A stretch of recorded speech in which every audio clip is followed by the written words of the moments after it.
እንደምን አመሻችሁ። በመጀመሪያ ዮናስ እና ባለቤቱን እንኳን ለዚህ ቀን አደረሰ ማለት እፈልጋለሁ። ዮናስ ይህንን መጽሐፍ ለህትመት ከመላኩ በፊት ካሳያቸው ሰዎች ውስጥ አንዱ ነበርኩና ስሜቴን በሙሉ አጋርቻለሁ። ያኔ ለዚህ ወደ ኋላ ተመልሼ ልዩነቴንም ስሜቴንም ማጋራበት አይነት መድረክ አለመሆኑን መጀመሪያ በመናገር እጀምራለሁ። ይሄን ካልኩ በኋላ ቀጥታ ወደ ዛሬው ነገሬ ልግባ። ፕሮቴስታንታውያን በኢትዮጵያ ፖለቲካ ከአጼ ፋሲለደስ እስከ ጠቅላይ ሚኒስትር አብይ አህመድ የሚለውን የመጽሐፉን ርዕስ የተመለከተ ሰው ሁሉ ግምት መሰንዘሩ አይቀርም። የርዕሱ የታሪክ መጽሐፍ መሆን አለበትም ያስብላል። ይህንን የአንባቢያን ጥበቃ ዮናስ እንደገመተው ማወቅ አያስቸግርም።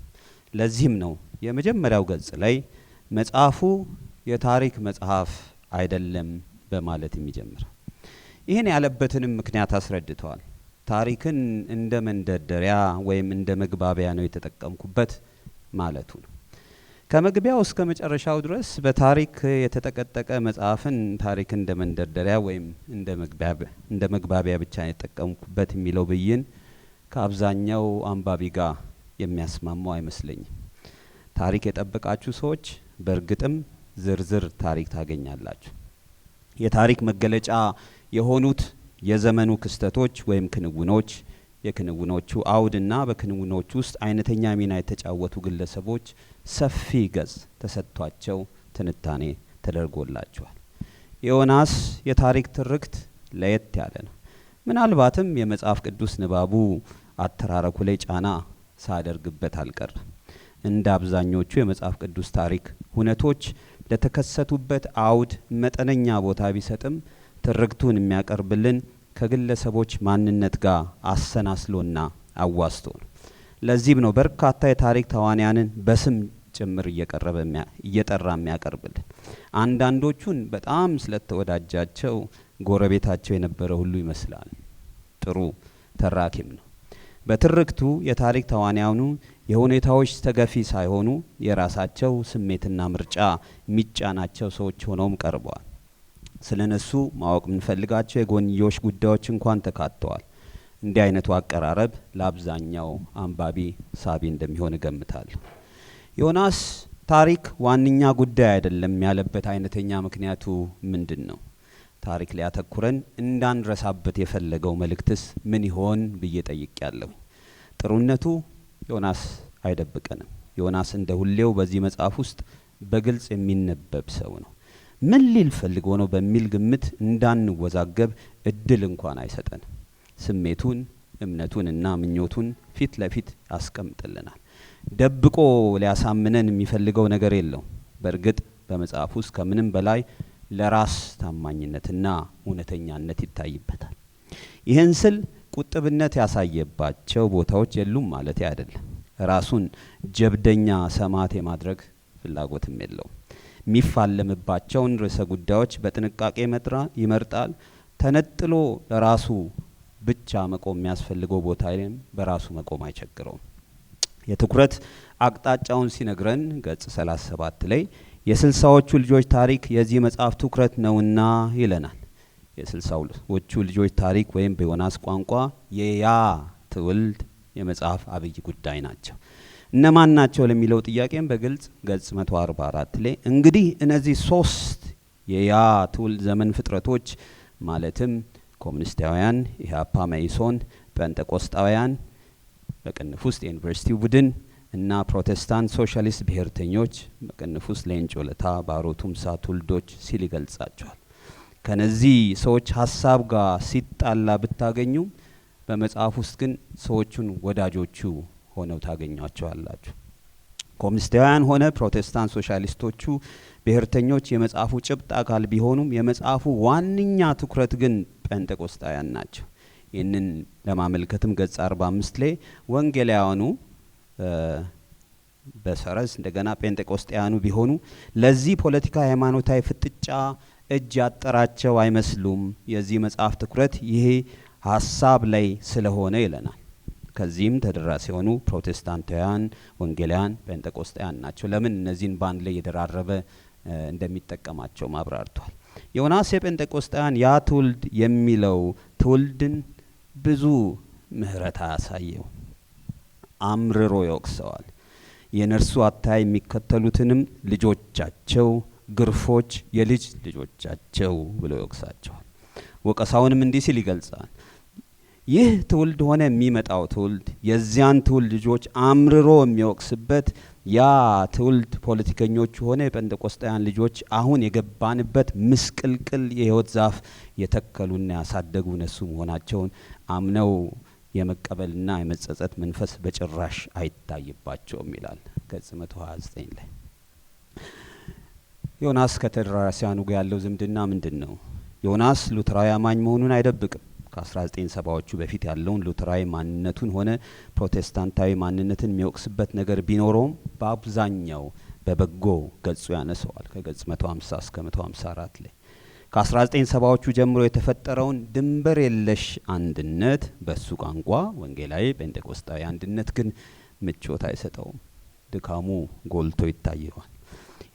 እንደዚህም ይላል። ኢትዮጵያ ውስጥ ያሉ የተለያዩ ፕሮቴስታንታዊ አብያተ እምነቶች በአምልኮ ስርዓታቸው በስነ መለኮትና በመጽሐፍ ቅዱስ አተረጓጉሟቸው ላይ በእጅጉ ጴንጤቆስጣዊ የሆነ መጽሐፍ ቅዱሳዊ ፍቺና አመለካከት ጎልቶ ተጽዕኖ ፈጥሮ የሚታይባቸው እምነቶች ናቸው ይላል ገጽ 124 ላይ። ነገሩ እንደውም ምቾት ከማጣትም ያለፈበት ይመስላል። ራሱን አንድ አድርጎ መቁጠር ስለሚቸግረው ሁሉ ራሳችሁ እያለ ይጠራቸዋል። ራሱን እንደውሰው መቁጠር መቸገሩንም አይደብቅም። ፈረንጆቹ ወንድድ ሂለር ያም ማለት ራሱ እንደቆሰለ የውስጥ አካሚ አድርገው የሚያዩትን የትርክት አይነት አይደለም የሚከተለው። አቀራረቡ የሙግት ስለሆነም ልሞግት የምሞክረው ይላል ገና ገጽ 2 ላይ። ምንድነው የሚሞግተው? በጥቅሉ ሁለት ነገር ነው ብዬ ልለፍ። አንደኛው ጴንጤቆስጣውያኑ ስለ ራሳቸው ያላቸውን መረዳት ነው። ራሳቸውን የተረዱበት ሃይማኖታዊና የሞራል ማንነት ከመሬቱ እውነታ ጋር ተገናኝቶለት አላየውም። ይህንንም ማስረጃ በመጥቀስ ብዙ ቦታዎች ያሳያል። ስለዚህም እንደዚህ ይላል። ራሳችሁ ለራሳችሁ የሰጣችሁት በጣም ከፍ ያለ ሃይማኖታዊ ሞራላዊና የማንነት ከፍታ አለና በዚያም ከፍታ ላይ ስላልተገኛችሁ ይላቸዋል። በአገሪቷ ውስጥ ይህ ሁሉ ጥንቁት ሲሆንስ የታላችሁ ሲልም ደጋግሞ ይጠይቃል። ሁለተኛው ትችቱ የአሁኑ የፖለቲካ ተሳትፎ ችኮላቸው ጋር ይያዛል። ችኮላችሁ ጥፋት እየፈጠረ ነው ሲልም ይወቅሳቸዋል። ላለፉት 4 እና 5 ዓመታት በጴንጤቆስጣውያን መካከል እየታየ ያለው የፖለቲካ አጋፋሪነት በቅጡ ስነ መለኮታዊ ትንተና ያልተሰራበት እና በወጉ ያልተገነባ ፖለቲካዊ ተሳትፎ ነው ይላል ገጽ 9 ላይ። ድንገት እንደውም ነገሩን በጣም ምስላዊ በሆነ አይነት መንገድ ሲገልጸው ድንገት ሳያስበው ዋናውን በቅጡ ሳይማር ዘሎ እስከነሱፉ በመዋኛ ገንዳ ወይም ፖለቲካ ውስጥ የገባ የሚንቦራጨቅ ዋናተኛን ይመስላል ይላል ገጽ 237 ላይ። ማሳያዎቹን አንስቶ ስሜቱን መግታት ሲያቀተውም አጠገቡ ያለ ሰውን እንደሚያወራ ሰው የዚህ ማህበረሰብ ስራ ሁሉ ስሜት ነድ ይመስላል ይላል በንዴት አይነት ድምጽ ማለት ነው። ዮናስ ምሁራን እንደሚያደርጉት በሚቻለው መጠን ከስሜት የጸዳና የታዛቢያንን መጽሐፍ ለመጻፍ አልሞከረም። ስለዚህ መጽሐፍ ውስጥ ደጋግመን እናገኘዋለን። በግልጽም ደግሞ ራሴን የጽሁፉ አንድ አካል አድርጌና ስጋቴን ጨምሬ ጽፌዋለሁ ብሎም ነግሮናል። የሚደመጥ ሀሳብ ማቅረብ እችል ሊሆን በሚል እሳቤ የግል ስቃይንም ለማስተንፈስ በሚል የጻፍኩት ነው ብሎ ነግሮናል። ስለዚህም ጭንቀቱን ሲያካፍለን፣ ቁጭቱን ሲተርክና ስጋቱን ሲያጋራን ደጋግመን እናገኘዋለን። መጽሐፍ ውስጥ የምናገኘው ዮናስ ተናጋሪ፣ አንዳንዴ ተናግሬ ይውጣልኝ የሚል ተናጋሪም ይመስላል። እስካሁን ድረስ የፈለጋችሁትን ያክል የመናገር እድል አግኝታችኋል፣ አሁን መናገሩ የኔ ተራ ነው በሚለው አቋሙ ፍርጥም ብሎም ይቆማል። በሱ አታይ የቆሙት ምናልባት ይሄ እኔ ግምት ነው ልካቸውን ነገረልን ብለው ጮቤ እንደሚረግጡም በጣም እርግጠኛ ነኝ። አፍሪካና ኢትዮጵያዊነት በጣም ብዙ ቦታ ስለተሰጣቸው ጥቂት ነገር ከዛ ጋር አለበት። ዮናስ ስለ ብዙ ነገር ጥብቅና የሚቆም ሰው ሆኖ መጽሐፍ ውስጥ አታገኙትም። ምክንያት እየፈለገ ሊጣላቸው የሚፈልግ አይነት ሰው አይደለም። ማህበራዊ አደጋ ጋርጠዋል ከሚላቸው ነገሮች ባሻገር ያለ ልዩነትን በልበ ሰፊነት መመልከት የሚችል አቋምን ያንጸባርቃል። የአፍሪካና የኢትዮጵያዊነት ጉዳይ ሲነሳ ግን እንደ አብዛኞቹ ጀግኖች እንደምንላቸው ወላጆቻችን ቆፍጠን ይላል።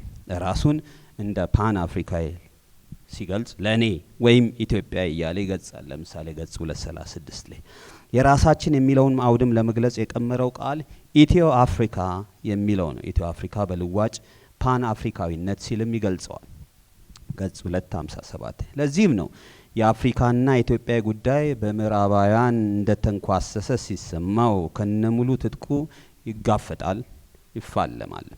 መፍትሄ ሲያቀርብም ኢትዮጵያ የሚለውን አገላለጽ ይጠቀማል። አፍሪካውያን በክርስትና ውስጥ የተጫወቱትን አዎንታዊ እና የአንበሴ ድርሻንም በሚችለው መጠን አካቷል።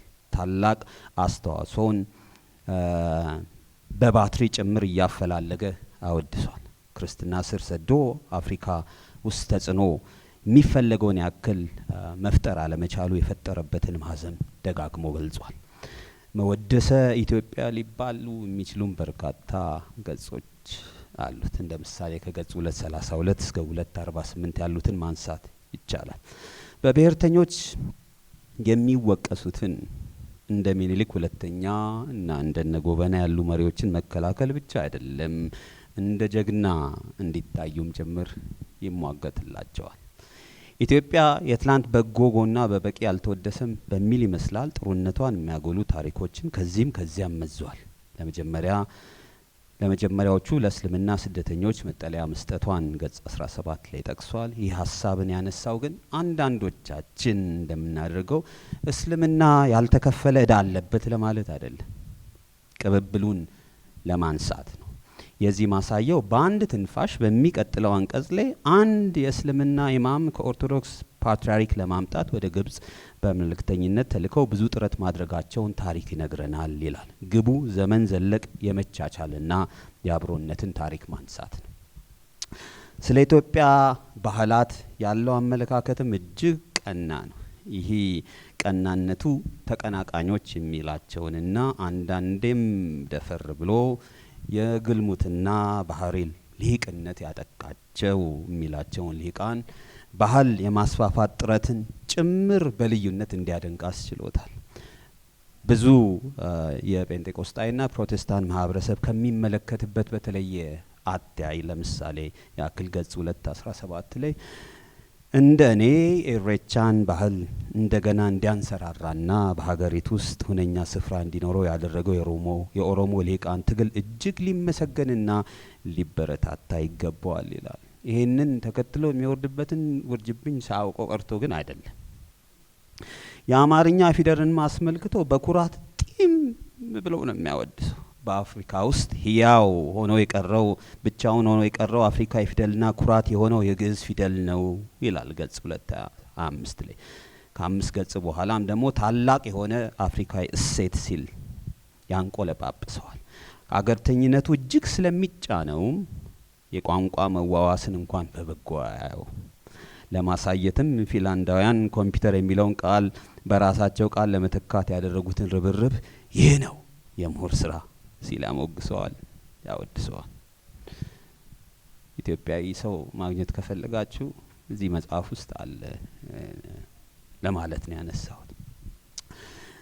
የመጽሐፉ ምናልባት በጣም የተለየ ውበቱ ሁሉን ነገር ከፈረሱ አፍ የሚለው አቀራረቡ ነው። ብሔርተኝነትና ጴንጤቆስጣዊነት በቀደምትነት ያራመዱትን እግር በእግር አፈላልጎ አግኝቶ ያናግራቸዋል። ለኦሮሞ ምሁራን ሆነ ለጴንጤቆስጣውያኑ የቀረቡት የመረዳት ጥያቄዎች ብቻ ግን አይደሉም። አቀራረቦቹ ሙግቶች ናቸው። ጥፋታችሁን ተናዘዙ የሚል ተጋፋጭነትም ጭምር አለባቸው። የአዲሱን የድህረ ጴንጤቆስጣውያን እሱ በእርግጥ ጨፍልቆ ሁሉንም ጴንጤቆስጣውያን በሚል ነው የሚመለከተው። ይሄ የኔ ቃል እኔ ነኝ የተዋስኩት። የአዲሱን የድህረ ጴንጤቆስጣውያን መሪዎችና ድምጾች ደግሞ ከማህበራዊ ሚዲያ አሰባስቦ ፊት ለፊት አቀርቧቸዋል። ለዚህ ብዙ ነገር ከፈረሱ አፍ ነው። መጠይቆቹ የሚያሳዩት ነገረ ጉዳዩን ከእንቅልፍ እንደሚነሳ ሰው ድንገት ያነሳው ሳይሆን ለዘመናት ያብሰለስለው እንደነበረ ነው። ከትግሉ አራማጆች ሆነ ከጴንጤቆስጣውያን ቀደምት አጋፋሪዎች ጋር በልዩነት እስካሁን ድረስ የዘለቀ ወዳይነት ግንኙነት መፍጠሩንም ያሳያል። ለዚህም ነው ውስጣዊ መነሳሳቱንና እውነት ለመፈለግ የሚያደርገው ጥረት ማናቸውም ቢሆኑ በክፉ እንዳዩበት ያስቻሉት። ሌሎች ሰዎች መጥተው እነዚህን ጥያቄዎች ቢጠይቁና ቢያዋሯቸው እነዚህ ሰዎች መልስ መስጠታቸውን እንጃ። ስለዚህ የደረጀ ወዳጅነት ሳይኖር አይቀርም የሚል ግምት እንድጭር አድርጎኛል። እንዲህ አይነቱ አካሄድ ከፈረሱ አፍ ነውና ደስ ይላል። ሌሎች ቤተ እምነቶችን አስመልክቶ በተለይ ስለ ኢትዮጵያ ኦርቶዶክስ ቤተክርስቲያን ያለውን አታይ አለመጥቀስ በጣም ንፉግነት ስለሚመስለኝ ጥቂት ልበል። አይዟችሁ የተሰጠኝ 15 ደቂቃ ውስጥ አጠቃላለሁ፣ አትስኩ። በክርስትና መካከል ያሉት ታሪካዊ ክፍፍሎች አክፋፍቶ ተመልካች አይደለም። ለኢትዮጵያ ኦርቶዶክስ ቤተክርስቲያን ያለውን ሰፊ ልብና አክብሮትም በመጽሐፉ በእያንዳንዱ ገጾች ውስጥ አለመመልከት አይቻልም። ቤተክርስቲያኒቱን እንዲህ ይገልጻታል። በጣም ጠንካራ የስነ መለኮት አስተምሮትና ስርዓተ አምልኮን ያዳበረች ይላታል። ስንት ጴንጤቆስጣውያን ወይም ፕሮቴስታንታውያን በእንዲህ አይነት ምቾት ቤተክርስቲያኒቱን ለመግለጽ እንደሚደፍሩ አላውቅም። የእሱ አታይ ግን እንደዚህ ነው።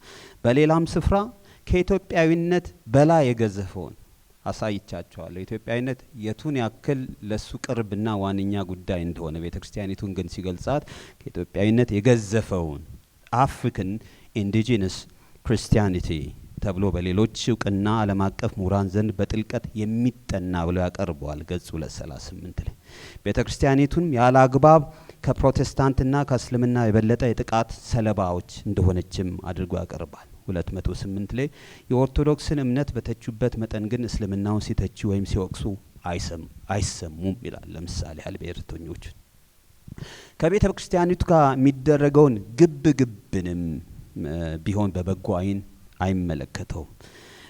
ይህ አመለካከቱ ምናልባት ለባህል እና ለትውፊት ከሚሰጠው ከፍ ያለ አመለካከት ጭምር ሳይቀዳ አይቀርም። በጴንጤቆስጣዊ ራስ ግንዛቤ ላይ ግን የሰላ ትችትን ይኸው አመለካከቱም እንዲያደርግ ሳይገፋፉ አይቀርም። ጴንጤቆስጣውያንን ገጽ 236 ላይ እንዲያው የስልሳዎቹ የያ ትውልድ የጴንጤቆስጣውያን ወንጌላውያን ትውልድ በትንሹም በትልቁም ከኢትዮጵያ ባህል ጋር ሲላተም እያለ ይገልጸዋል። ማለት ምን ይመክራል የሚለውን ብዬ ነገሬን እቋጫለሁ። እንዳልኳችሁ ይሄ የመጽሐፉ ግምገማ ስላልሆነ በየመሃሉ ሌሎች ነገሮች እያደረግኩ አይደለም ማሳያችሁ ምናልባት ለማንበብ ይገፋፋችኋል ወይ መነሻ ይሆናሉ ምላቸውን ሀሳቦች ላይ ነው እያተኮርኩ ያለሁ። ምክሮቹን የሚታዩት በቀጥታ ይሄን አድርግ ያን አድርግ ባይ አይነት ሰው አይደለም። ግን ምክሮቹ ቁጭቶች ውስጥ ነው የሚታዩትና ከብዙ ጥቂቶቹን ላንሳ። የመጀመሪያው ምክር ማዕከላዊነት ወይም ሚዛናዊነት። ዮናስ ኢትዮጵያ ውስጥ ያለው ጽንፈኝነት እጅግ ያሳስበዋል። አንዳንዶች እሱን እንደዛ እንዳይከሱት ብፈራም በዚህ መጽሐፍ ውስጥ ማዕከላዊነት ወይም ሚዛናዊነት እንድናዳብር ደጋግሞ ያሳስባል።